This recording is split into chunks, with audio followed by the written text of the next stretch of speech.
Joining us now, Monica Crowley. She's Assistant Secretary, Public Affairs for the U.S. Treasury. Now, you know Monica. She's been on TV, on Fox News, and other cable networks forever. And she has also had her own radio show for a while. Now she is at the Treasury Department. Monica, great to have you with us.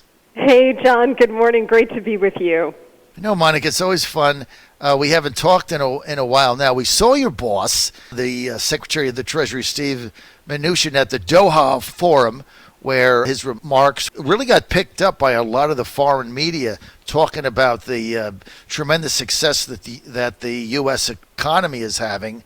And we want to talk a little bit about that today. The strength of the dollar, the ending of other nations manipulating our currency. What has been the Treasury Department's position on this, and how will it be going forward? Well, you know, it's all of a piece.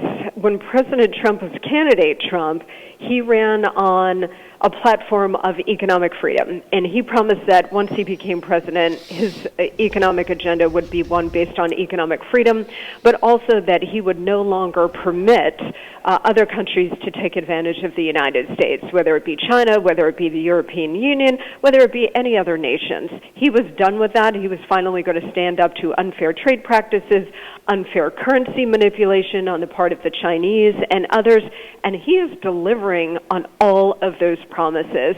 So specifically on currency manipulation, in early August, the president decided to designate China a currency manipulator for devaluing their currency and putting us at increasingly disadvantageous positions. He labeled them a currency manipulator. And you know what? The economic fallout for the United States has not been all that significant, and the president stood on principle. And you know what?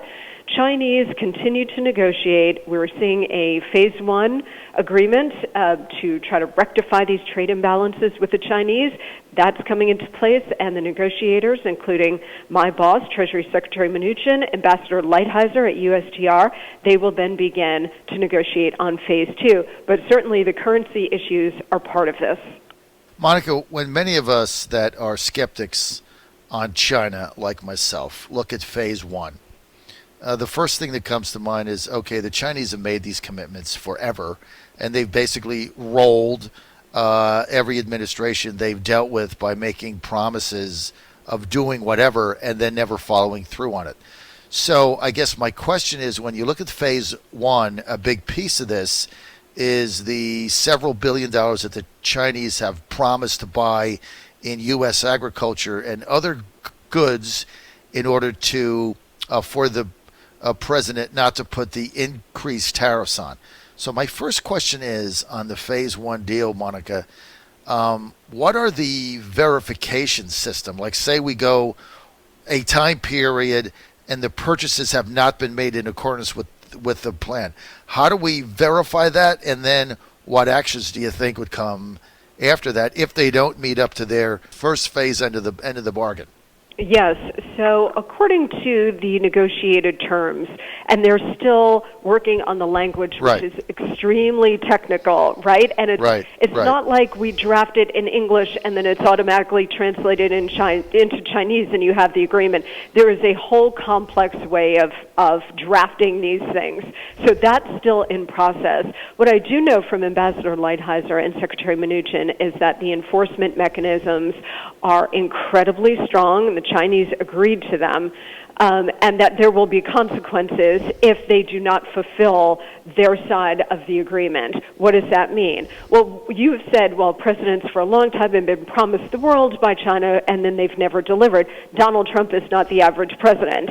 There's been a lot of debate about the efficacy of tariffs and whether they do more damage than good. I will tell you, John, as someone who worked with President Nixon, who opened the door to China in 1972. I worked with him during the last years of his life. I was with him on his last trip to China. I will tell you that the Chinese, through the use of deception and theft and undermining the U.S. economy in a million ways to put themselves at an advantage, that they were never going to give up those things voluntarily, because Right. those things got them to be an industrial superpower in the space of one generation. Okay? Right. And I saw it in the early 1990s when I was there with President Nixon. I was back in Shanghai with Secretary Mnuchin and Ambassador Lighthizer about 2 months ago in the last round when we were in Shanghai. I've seen it with my own eyes. And I will tell you that for all of the debate over tariffs, this president understood you need a blunt force tool to get the Chinese to the table. He has succeeded in doing that. To your question, if they do not fulfill their promises, this president has an array of alternatives at the ready, including increased tariffs and slapping tariffs back on. The Chinese know that. So they failed to enforce phase one at their own economic peril. I tell you what, that is the only attitude to have with them. Of course, their best bet is that President Trump loses in 2020. And remember, you've got several presidential candidates on the Democratic side, Monica. And I know I can't suck you into politics here. You're at the White House. But you got several of these candidates, Mayor Pete being one of them, Kamala before she dropped out, saying, elect me president, all the tariffs are gone the next day. I mean, when you look at the progress that your office has made and this administration's made with the Chinese, how somebody could actually say that when the Chinese have admitted that their objective basically is to be the economic world leader by 2050. It's a head scratcher. I don't think anybody ever believed that the administration would follow through on these tariffs. But look, right, Monica, you've been there since, 1970, right, doing this. No. Let me just be clear, John, because you're adding years to me, which I have to stand up and fight against, okay? No, I was not born yet when President Nixon was elected. I worked with him during the last years of his life, early to mid-1990s. And that's where I learned an incredible amount about China and wrote my PhD dissertation about China. But I spent hours with Nixon in the 1990s talking about his opening to China in 1972, writing my dissertation about it as well. I've seen the evolution of U.S. policy to China and studied it since Truman Atchison in the late 1940s when the Chinese communists came into power through Donald Trump today. And what I know is that the Chinese have an economic domination agenda. You need an American president who is willing to go to the mat for the American people, the American worker, and American businesses in turning back all of these unfair trade practices that have been coming at the United States, not just from China, but the bad NAFTA deal, the European Union, and so on. This president is the only one with the courage and the guts to go and renegotiate these deals and take on the world's worst trade practitioners to try to get better deals and more fairness for the American people. And you know what, Monica? He's been saying it for 40 years. That's the thing about him. I mean, this isn't something that he just decided what was a campaign ploy. Trump has been saying this since the late 1970s. He's been saying the same thing. And if any other Republican had been nominated, whether they beat Clinton or didn't, none of this would have happened. It would have been swamp business as it always in, and the Chinese would have gone forward with it. So, look, I appreciate the work that you've done, and thank you for that, Monica. Now, were you at the Doha Forum with the Secretary? Yes. Yeah, yes, I thought he did a fine job there, and he also a lot of the foreign media that I talked to was really the first time they were able to engage with him.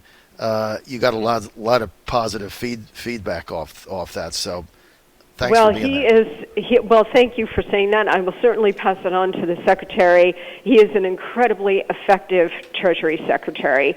So I am proud to serve him and, of course, this president who is revolutionizing the American economy in ways that people never really expected. But it took a businessman to come in and unleash the private sector and institute an economic freedom agenda. Donald Trump is doing it, and the economy is soaring to new heights. It's called America First policies. That's what the whole thing's about. Right Monica, on. thank you. Thank you for being Always with us. a pleasure, Tell the Secretary, Tell the secretary he got great feedback at the Doha Forum. I would appreciate that. Thank you so much. Of course I will. Thank you, John.